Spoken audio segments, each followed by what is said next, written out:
Si Kuya Ryan yung nagturo sa akin ito nung Hi guys! For today, magluluto ako ng gulay. Meron kasi ako ditong natirang cabbage, ayan.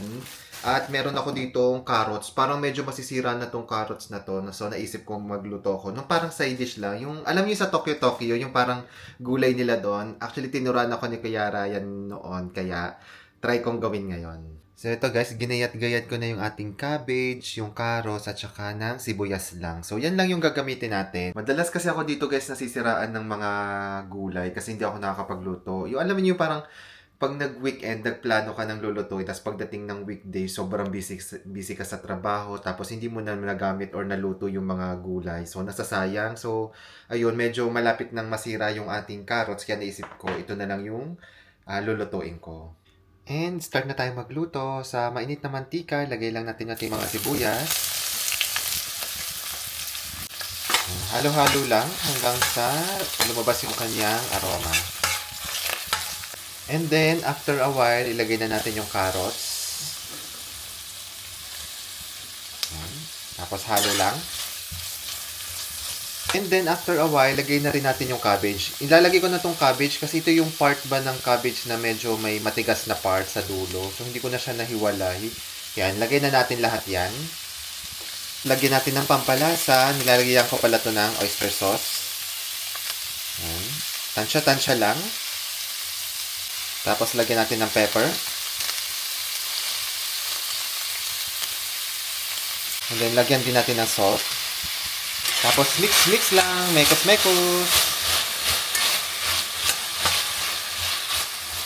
Ayan guys, after a while, okay na yan. Ang bilis lang yan lutuin kasi gulay lang naman siya eh. So, kain na po tayo.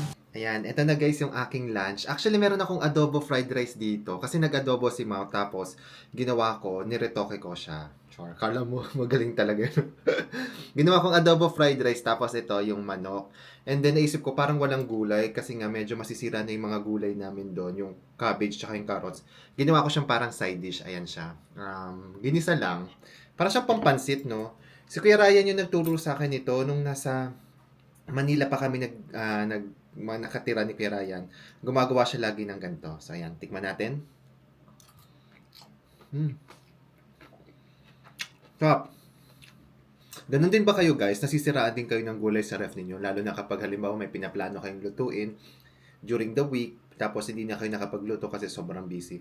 Saan kasi madalas nangyayari yon. And ayun, buti na lang, nagtatry tayo mag-experiment. Alam mo, parang gisa-gisa lang, kahit ano yung mga natirang gulay dyan, luto-luto lang, di ba? Wala namang masama mag-experiment ka, di ba? Basta okay yung lasa at basta nakakain. At saka basta hindi pa bulok. Pwede pang gamitin yun, ayan. Mas ang dali lang nito, sobrang sarap. At na okay na okay. At sobrang sarap nito, lalo na kapag may ka-partner na Habibi Collagen. Watermelon tong ko. Ito yung best seller na flavor kasi hindi siya lasang chemical. Lasang-lasa talagang watermelon at saka marami na pong nagsabi. Tingnan niyo yung mga reviews nito, masarap talaga siya.